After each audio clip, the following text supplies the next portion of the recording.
प्रणाम सभी को। सुबह का वक्त है, ब्रह्म मुहूर्त, जिसको हमारे शास्त्रों में, वेदों में, उपनिषदों में कहा गया है कि इस वक्त अमृत अवस्था है। वो अमृत क्या है? वो यही है कि इस वक्त बड़ा ही सात्विक माहौल होता है। क्लाइमेट में बड़ी ही सात्विक तरंगें होती हैं।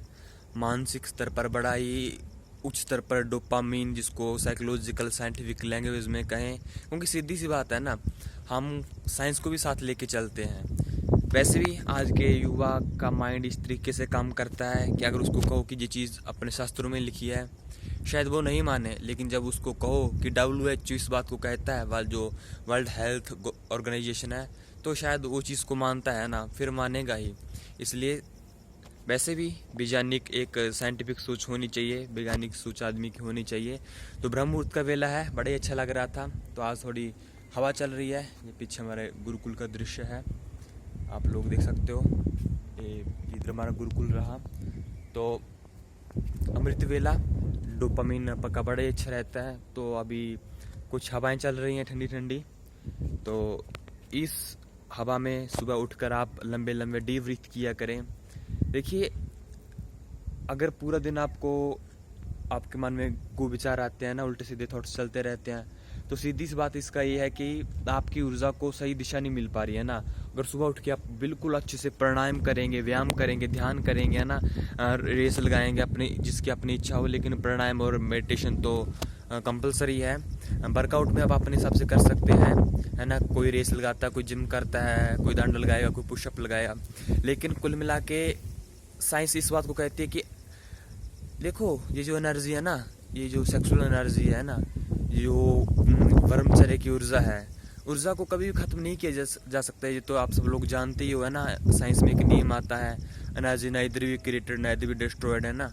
इसको ना खत्म किया जा सकता, ना बनाया जा सकता है। इसको सिर्फ और सिर्फ हम इसका रूप प्रवृत्त कर सकते हैं। देखो, यहाँ पे कुछ ये लकड़ियाँ पड़ी हुई है, आप लोग देख सकते हो, थोड़ा अंधेरा है, लेकिन ये कुछ लकड़ियाँ हैं। अगर मैं इसको कहूँ कि इन लकड़ियों को आपको ख़त्म करना है, तो क्या करोगे आप? कैसे करोगे? आप ज़्यादा से ज़्यादा इसको कूट सकते हो, है ना, या इसको जला दोगे। मान लो आपने इसको जला दिया, ठीक है, तो लकड़ी ख़त्म तो नहीं हुई ना, इसका रूप परिवर्तित हो गया। अब ये कोयले बन जाएंगे, राख बन जाएंगे, है ना। तो कोयले को, राख को क्या करोगे आप? किसी पानी में डाल दोगे, हवा में उड़ा दोगे। लेकिन कुल मिला के जो वो लकड़ी थी, अब उसका रूप परिवर्तित हो चुका है। उस लकड़ी ख़त्म तो नहीं हुई, ये कपड़ा है। किसी चीज़ को आप ख़त्म नहीं कर सकते, ना ही बना सकते हो, है ना। वो पहले से इस ब्रह्मांड में विद्यमान थी और हमेशा रहेगी, लेकिन उसका रूप परिवर्तित हो जाएगा। जिस दिन आप इस सिद्धांत को समझ गए ना, तो आपको बड़ा ही कुछ समझ में आ जाएगा। यानी कि ऊर्जा को वैसी, जैसे ये वीर्य की शक्ति, जो ब्रह्मचर्य की शक्ति है, इसका जो रूप परिवर्तित होता है वो होता है ओज और तेज में, है ना। इसका जो अगली धातु होती है, जैसे बोलते हैं कि 7 धातुओं के बाद ये वीर्य बनता है, 8वीं धातु ओज तेज को बोली जाती है। तो सुबह उठकर लंबे लंबे सांस लिया करो, डीप ब्रीथ, ऐसे जानने की जो लंग्स है पूरा, इससे आपका जो ब्लड है वो भी शुद्ध होगा ना, पूरे शरीर को ऑक्सीजन मिलेगी। फिर देखना आपके चेहरे पे अलग से ग्लो आ जाएगा। तो सुबह जल्दी उठा करो, ये तो पहला स्टेप है सेल्फ डेवलपमेंट का। तो बड़ा ही अच्छा वातावरण है, ब्रह्म मुहूर्त, अनंत प्रभु का अनंत प्रेम बरसता वो उसके वक्तों पर सभी पर बरसता है ना। लेकिन अगर हम लोग ही सिर के ऊपर छत लगा के, है ना, उसे चुप कर बैठते हैं कि कहीं प्रभु का प्रेम हमको मिल ना जाए, तो अलग बात है, फिर मुलाकात हो गई।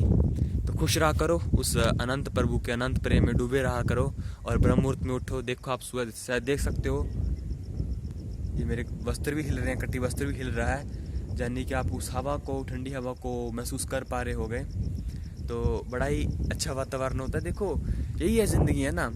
अगर सुबह सुबह उठ के आप ऐसे हवा में टहलोगे, है ना, सुबह सुबह उठकर प्राणायाम कर लोगे, तो देखना सारा दिन फिर आपका सबसे अच्छा यही इलाज है। जो कहते हैं ना कि दिन भर उल्टे सीधे थॉट्स आते हैं, अपने आप को बिजी रखो किसी सार्थक कार्य में, और सुबह सुबह अपनी ऊर्जा को एक दिशा दे दो, है ना। जैसे पानी होता है ना, अगर वो बह रहा, आप उसके सामने कुछ लगा दोगे तो कब तक लगाए रखोगे? कुछ समय बाद पानी इकट्ठा हो जाएगा और उसको तोड़ के निकल जाएगा। वैसे ही है, पानी को आप सही दिशा देते जाओ। किसान ऐसी तो करता है, उसको सही दिशा देता है और उसको अपने खेत तक पहुंचा देता है। ऐसी इस ऊर्जा को सही दिशा दो, है ना। दिशा नहीं दोगे तो फिर ऐसे उल्टे सीधे काम होंगे, आपसे गलत काम हो जाएगा ना, नाइट फॉल होगा फिर। क्योंकि जो ऊर्जा है ना, मैं आपको पहले भी कह चुका हूँ। तो उम्मीद है आप मेरी बातों को समझ पाए होंगे। तो मैं तो सुबह सुबह उठ के प्राणायाम करते हैं ना, ध्यान साधना करते हैं, तो अच्छा लगता है। तो फिर मुलाकात हो गई, तो फिर मिलते हैं।